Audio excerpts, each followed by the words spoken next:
చేసినారు, వేల మంది పైన కేసులు పడ్డాయి. ఆనాడు వేల మంది పిల్లలు ఆత్మ బలిదానాలు చేసినారు. మొత్తం తెలంగాణ ప్రాంతం అంతా కూడా అట్టుడికిపోయింది. ఇవాళ అయినా కూడా ఆనాడు ఉన్నటువంటి ఆంధ్ర నాయకులకు ఎవరికి కూడా కనికరం లేకుండా ఆనాడు ఉన్నటువంటి పోలీస్ వ్యవస్థ అంతా నిర్బంధించి కొట్టి ఎన్ని లాఠీ దెబ్బలు తిన్నారు తెలంగాణ విద్యార్థులు ఆనాడు. కాబట్టి ఆ పరిస్థితి వాళ్ళకి అనిపిస్తుంది.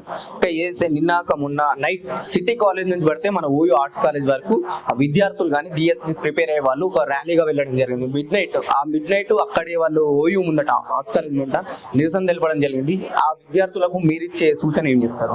మేము చెప్పేది ఏంటంటే డెఫినెట్ గా డిఎస్సి వాయిదా వేయాలి. డిఎస్సిలో 25,000 పోస్టులతోటి మెగా డిఎస్సి వేయాలి అనేటువంటిది చాలా అవసరమైనటువంటి విషయం. ఖచ్చితంగా దాని గురించి పునరాలోచించాల్సినటువంటి అవసరం రేవంత్ రెడ్డి గారికి ఉన్నది. ఇవాళ ఒక విద్యాశాఖ మంత్రి ఉంటేనో లేకపోతే దీనికి ఒక బాధ్యులైనటువంటి వ్యక్తులు ఉంటేనో వాళ్ళ దగ్గరికి పోయి ప్రజలు అడుగుతారు. మన కర్మానికి నేనే బాధ్యత వహిస్తాను ఆయన చెప్పిండు. అంటే